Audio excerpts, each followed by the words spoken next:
Hi, everybody. Thanks for joining Retail Unwrapped. I'm Shelley Kohan, and I'm very excited today. I have some luxury guests with me, and it's always fun to have luxury in the room. We are joined by Mickey Alam Khan. You are really a pioneering figure in the luxury and marketing media.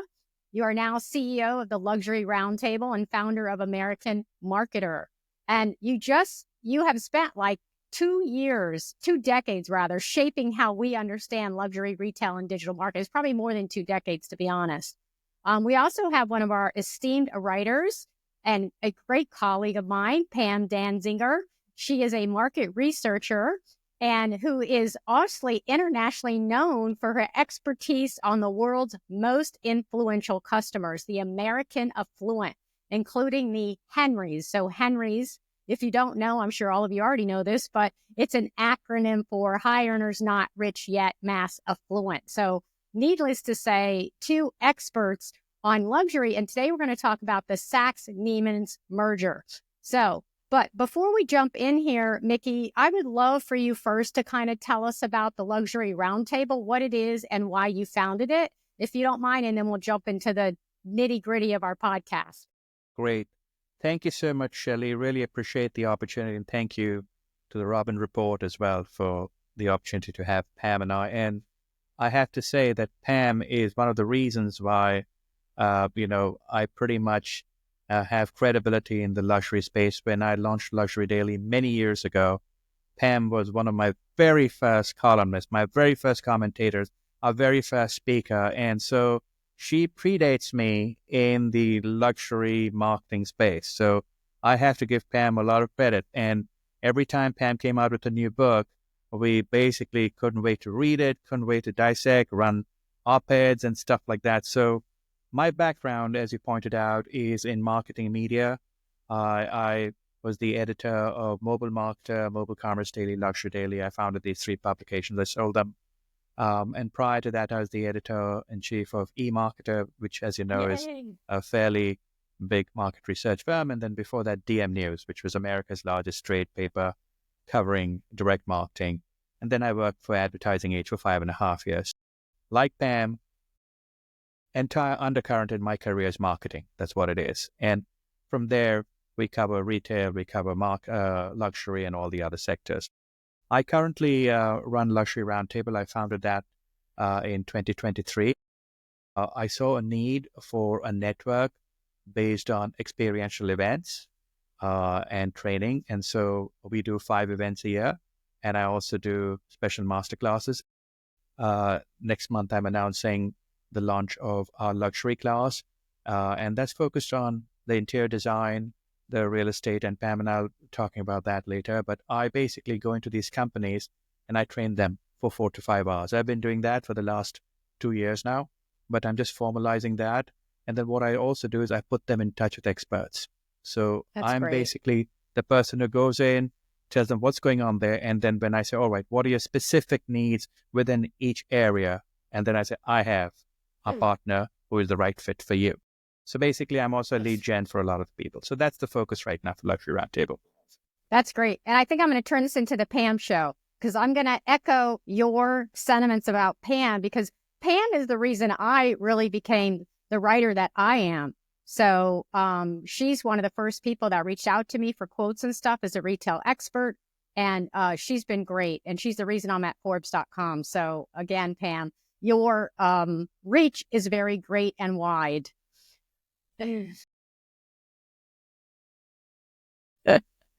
So, it's interesting. So the Saks-Neiman merger in terms of like a merger, I don't know, it's no big deal, right? Just the merger itself. I think the big deal is the domino effect, like the outcome of what's going to happen. I agree, Pam, it's going to be a tremendous deal. So it's not so much that, Saks is acquiring Neiman's. It's more about what the heck is going to happen in the luxury market. So I'm going to turn it over to you guys, whoever wants to start first. I'd lead with Pam. Pam, why don't you go ahead?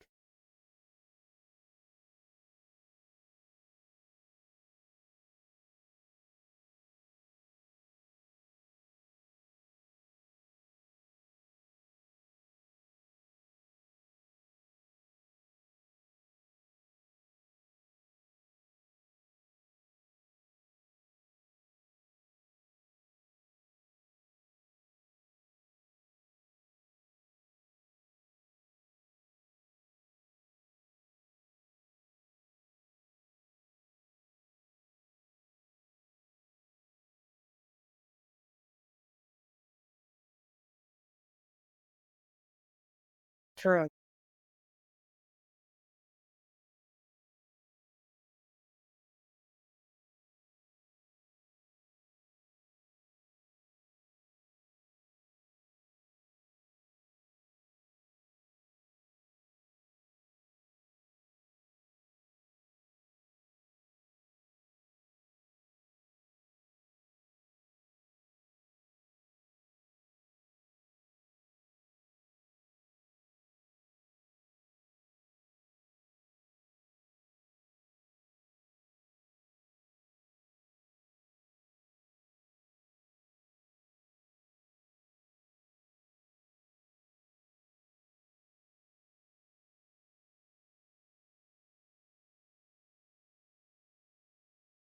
Great.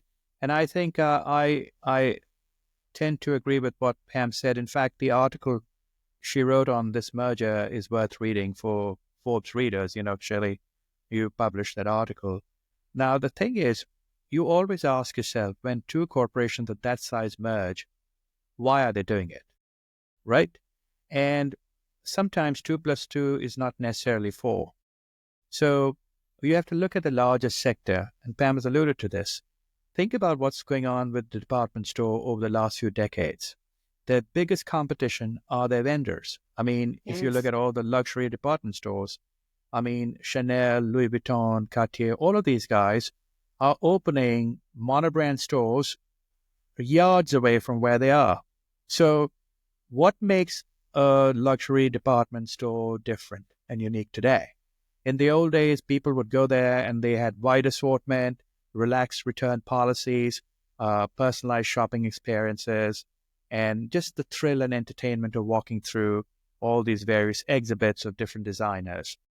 Today, you can get that, or more or less, you can get most of that by walking into a Louis Vuitton store or a Chanel store, and they replicate a lot of those experiences.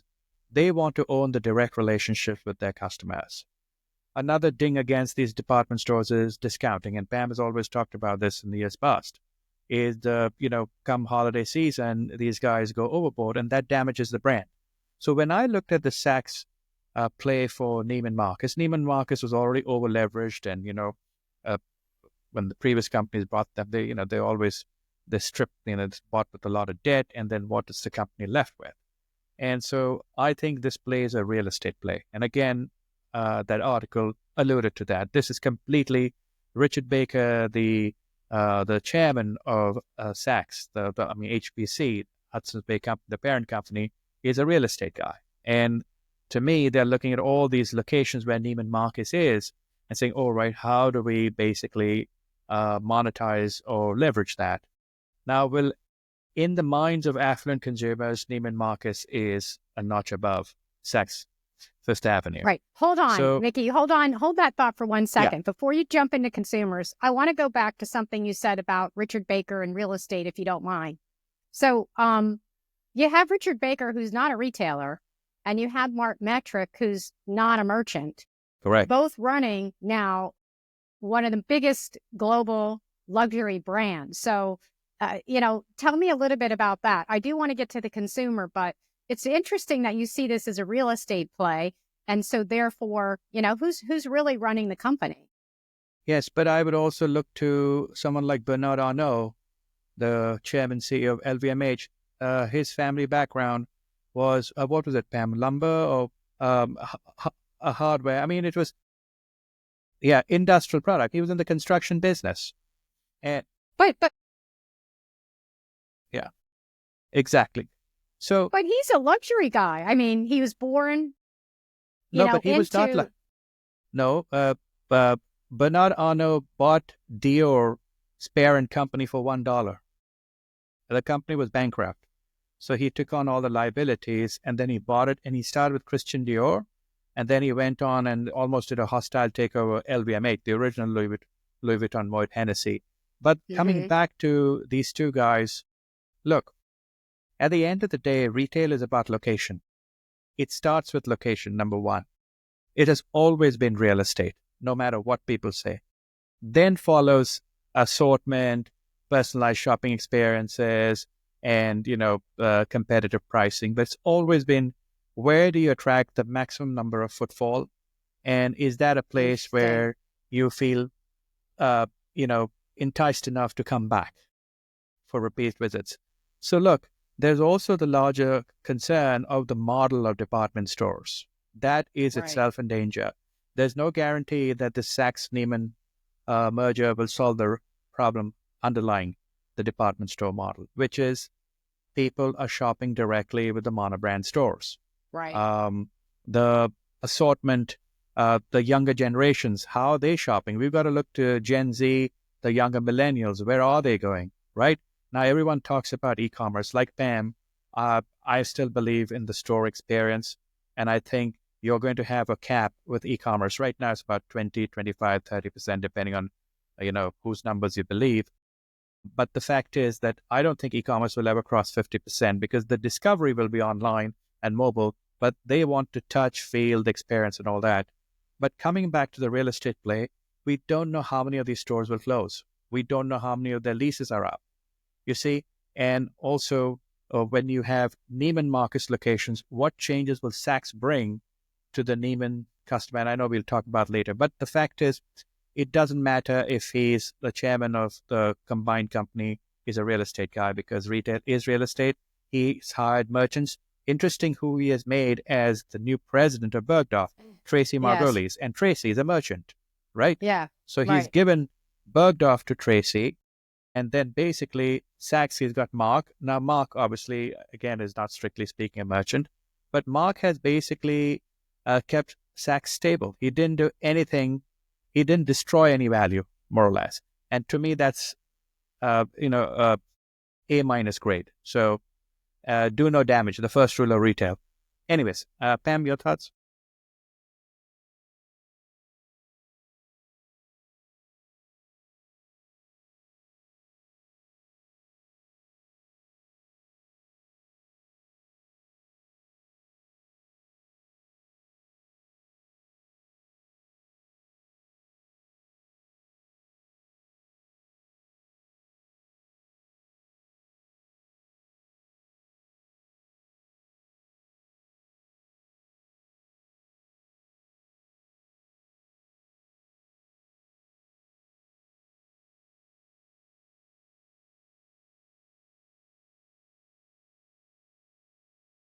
Right.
So Pam,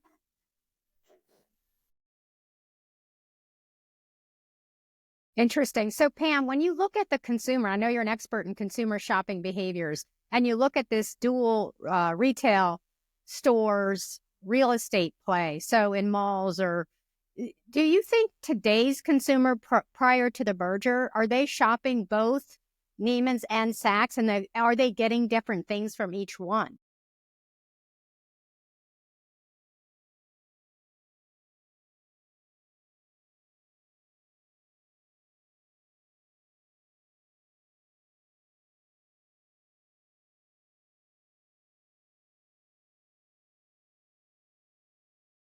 True.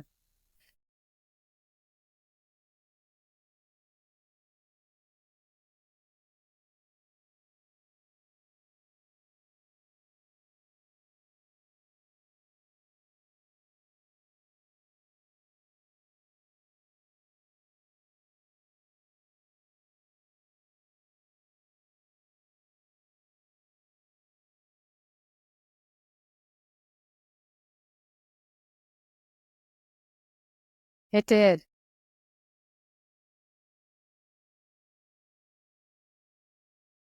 Hmm.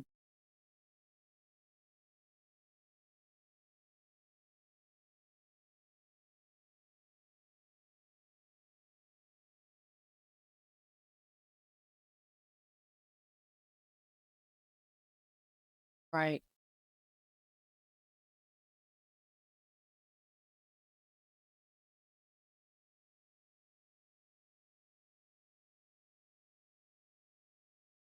That's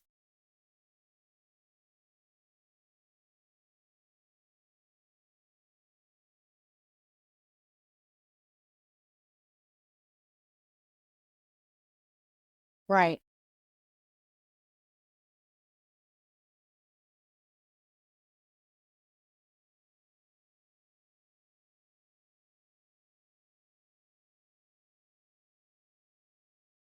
It, yeah. So it's so interesting. Mickey sees retail as a real estate business, and you see real estate, Pam, as a people business. But So, go sorry, go ahead, ahead, Mickey. Shelley. No, No, no, you go. I want to see. I want to add on to something that Pam said because she mentioned. Uh, did you mention Macy's, Pam? You mentioned Yeah, Federated, right? So yeah. interesting. Many years ago, when Macy's Federated decided to buy Marshall Fields, and they decided to rebrand all the Marshall Fields into Macy's. So I was at a reception, and Terry Lundgren, who was the Hmm. CEO of Federated at that point, I questioned him in front of a whole bunch of fawning. There were reporters, analysts, and all that, and he got red in the face. I said, "Look," I said, "I understand you're rebranding every one of these stores because that's what you did, right? They bought Burdines, this, that, Riches, and Yes. all of them were bunched up into two primary brands, Bloomingdale's and Macy's." So I said, "Can you spare the Marshall Fields in Chicago?" I said, "That's iconic." So he got red in the face and he tells me, "Look, Mickey, if the people of Chicago were so concerned about that store, why didn't they shop there?" He says, "We've got to standardize all our merchandising, all the materials, our marketing. We can't make an exception to one store." I said, "But that's an iconic store. You could have," I mean, I didn't want to publicly question him further than that, but my thinking was department stores got to where they were because they were icons. I mean, when you look at Woolworth in New York, look at the Woolworth Tower. I wish people would go and take a look at the ground Yeah. floor and the second floor and the third floor. You'll understand what they were. They were basically palaces of retail, and they were experiences. Today, you walk into a Saks or you walk into a Neiman Marcus, right? Beautiful stuff. There's no one to sell you the stuff. I mean, you're wandering the hallways looking for a sales associate. Macy's is a dump. I'm sorry to say that. I mean, the clothes are all over the place. Then you look at Bloomingdale's. That is another lost wonder there, right? And Saks, again, depending on which Saks you're going to, not all of them are matching Saks Fifth Avenue. So to Pam's point, if you want to build your relationship, you got to have local ties. I'll give you an example of Madison Avenue. Uh, Mm. Last week, we hosted our conference here in New York, the Luxury Outlook Summit, and we had the president of the Madison Avenue Business District, Business Improvement District Nice. speak. And he told us, he said, "Look, almost all our customers come from the neighborhood, and they're all monobrand boutiques there."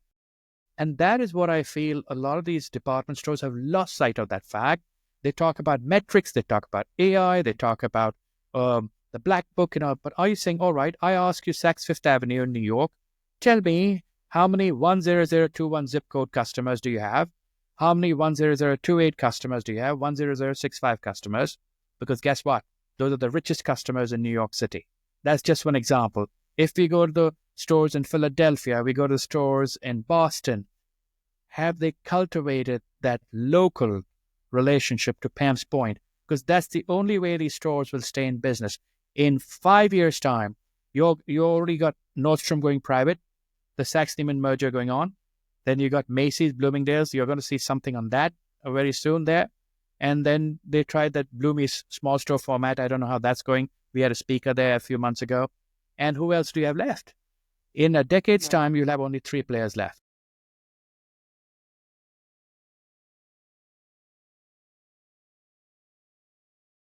Yeah.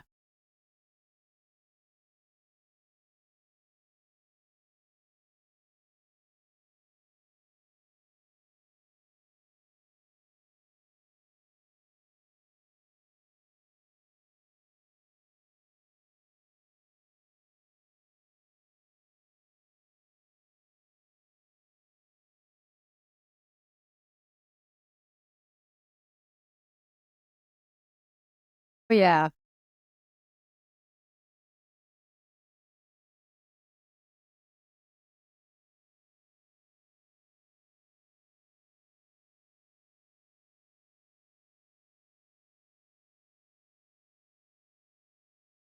So, all very interesting. I do think that yeah. I mean, Dallas is Neiman Marcus, so it'll be interesting whether they are going to keep the separate offices, separate nameplates, all that. Any feel for the nameplate, either one of you? Do you think they're going to really kind of brand them separately?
Right.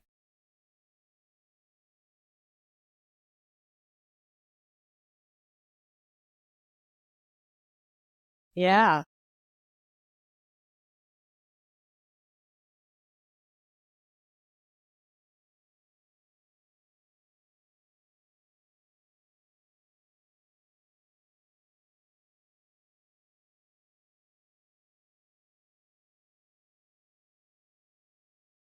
Yeah. Yeah.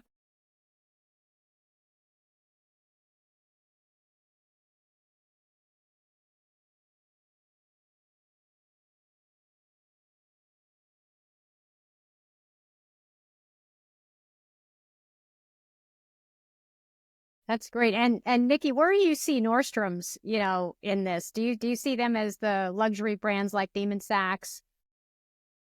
So Nordstrom is a step below them in terms of, like Neiman is, I mean, not from the business fundamentals. I mean, they went broke. So strictly speaking, there shouldn't be a Neiman Marcus existing. I mean, maybe a decade ago. But uh, the Nordstrom, if they go in-house, then they don't have the pressure of quarterly earnings.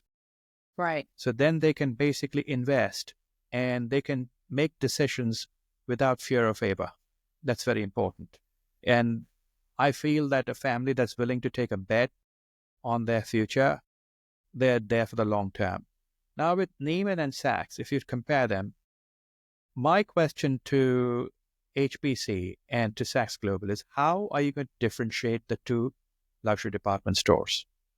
What is the Neiman Marcus customer going to get that the Saks customer won't get, and vice versa, right? So now that you've got one owner, but one brand is considered a little, more exclusive than the other, what happens to those relationships? And are they willing to, turn some Neiman Marcus stores into Saks stores? Are they willing to turn some Saks locations into Neiman Marcus locations, right? So that's the question there. I foresee when I read the merger announcement, you have to see read between the lines, squeezing, uh, you know, when you bring two corporations together, the back office is the first one to go, right? Yep. They're going to get rid of, Usually. the accountants and all the duplicate functions that are there. But as I said, that what makes Neiman distinct from Saks? Nordstrom when you go to Nordstrom, they always talk about customer service. It's Nordstrom's whole mantra has been customer service. You go to their flagship store in Seattle, and you can see that. I mean, they're very concerned, caring. I remember once I was in Chicago, and I forgot to pack socks. So I popped into the Nordstrom store there. Super friendly. I just went and bought a pair of socks. They treated me with the same respect they would treat someone who went and bought, an expensive dress. So that culture inside can be maintained if you have one brand. But when you have two brands and one parent, you're not like an LVMH where, Bernard Arnault and his lieutenants are past masters at segmentation. They are.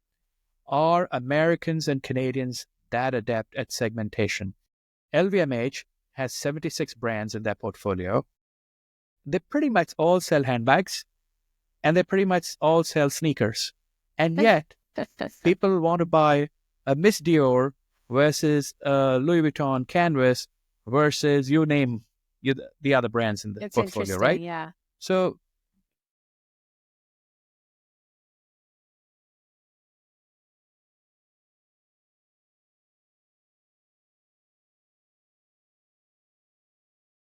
Yeah, definitely. So, two things before we leave. I can't believe we're running out of time already, but two quick things I want you guys to kind of give me a view on. One is what's going to happen to the assortments in the brands? And two, what about the vendor relations? Like, what's happening? What do you think the vendors are thinking in terms of this merger?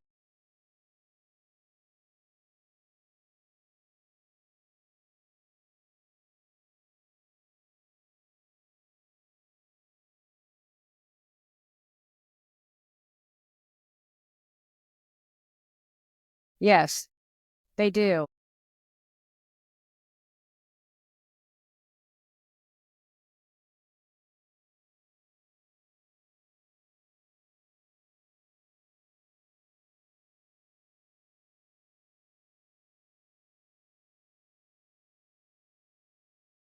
So the two questions are, one is the vendor relations, and the first one was uh, basically the assortment. So interesting. Um, I I visit these stores. I do secret shopper sometimes, and I've noticed a younger profile in Saks stores now, younger customers. So they've changed the decor, they've changed the assortment. They work with their vendor partners. And if you see Louis Vuitton's store within stores in Saks, they've got a very vibrant assortment. And so I feel that they're basically targeting a younger customer set in Saks. I haven't been to a Neiman Marcus store recently, but if you go to Bergdorf, it's always been more established and older, wealthier demographic there. So I suspect that they're looking long term and they want to lower the average age of the shopper in both the Interesting. brands. Okay, I see that. At the same time, it's a balancing act because you don't want to alienate the boomers and the audience before the boomers because they supported Neiman Marcus quite heavily. And Neiman Marcus also, the store associates, they have very long-standing relationships with the people in their markets. That is one thing that Neiman's has always prided itself with. Their black book is stellar. So they're going to do their It level is. best to make sure to retain those top store associates. So that's one thing I can guarantee you that. The second thing, having talked to a lot of Saks staff, they're betting heavily on marketing and data mining and using Yeah. AI. They're very big into identifying all these pockets of growth and basically how do you extract more value from the existing customer. Now, in terms of vendor relationships, now that's a big F because look, if they think that they can squeeze more or squeeze more collections or get better deals from these big guys, what's happening is department stores were known for introducing new and fresh blood into their stores. I mean, Michael Kors got a break because he got into Bergdorf's, and Ira Neimark gave him and Calvin Klein and all the. Actually, Dawn gave Michael. I forget Dawn's last name. She used to run Bergdorf, and she gave him the break. And then Ira Neimark gave Calvin Klein his break there. And that's how these brands were introduced. Now, you name one brand in the last 5 years that grew to a phenomenal size through an introduction through Saks and Neiman. Think about it. I don't know if I can think of one. I'm telling you, so that's the existential problem. What is the raison d'etre for these stores, for these luxury department stores? So that's for the up-and-comers. Established brands are saying our network's as good as yours. All right? We are located in pretty much every market you're located in. And we own the customer relationship. We control the pricing. We control the loyalty marketing efforts, right? So that's another challenge they're going to face there. So the only way they can differentiate themselves from their own vendors is basically asking their vendors to make products just for them. That's a little distinct. Well, given this market and given the stress that the luxury industry is under, that is up. I don't know if that strategy will work. So their relationship with the vendors will only grow tougher in the years to come. I can tell you that. And LVMH is in such a position now where they can basically take a department store and have everything, all LVMH products under one roof. They already do that, right? They're buying all the real estate. You see what's happening in Louis Vuitton, their corner 57th and 5th. Oh my gosh. They're going to build a new tower there. And they own Le Samaritan in Paris. You go into that store and see the beautiful merchandising. Most of the products there are LVMH products. So I come back to the question is the experience different? Is the product different? Is the pricing different? Is the location different?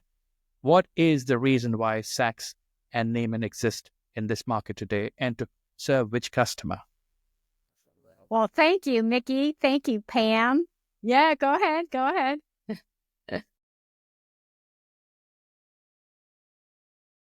Yeah.